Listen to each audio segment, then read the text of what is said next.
I'm Celine Song, and this is my starter pack of cultural essentials.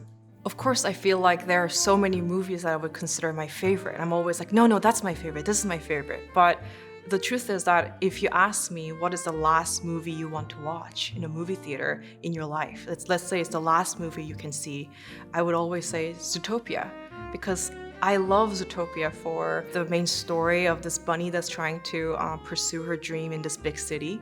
And I always think of the Zootopia as a bit of a New York City, and I live there, and I feel like I just maybe relate to that bunny, just dreaming about something that she believes in. I love and watch so many TV shows, but I think that if you ask me what is like a thing that I would just want to live in and want to do all the time is House of Dragons. I'm actually not a huge fan of Game of Thrones. I never actually finished that series, but House of Dragons, which is a spin-off series of Game of Thrones, is so incredible. I talk about it as like if Succession actually was like life or death, and it was about like an actual kingdom and dragons were involved. And there's a beautiful metaphor in it for what the dragons represent. It's actually a TV show about the arms race in the Cold War. A recent album that I listened to that I feel like I go back to, and I think that I listened to the whole thing, that's my relationship to albums, I just listen through the entire album, is Big Thief's masterpiece. I think that I love it because of the storytelling in it, and she has such a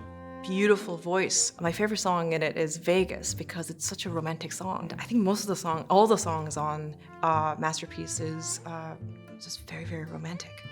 It's probably the #1 book that I gift, and the #1 book that I talk about is this book by Eric Fromm called The Art of Loving. There's some things in it that are like very old-fashioned, so maybe it can't fully speak to the way that love works in the modern world. But I think that it is about what the power of love is, and also the way that we can differentiate between different kinds of love. And by knowing the different kinds of love, and also learning that love is not about having it or taking it or giving it, but it's actually about something that you're standing in. Love is something that you live with somebody in. That was something that when I read it in college meant a lot to me.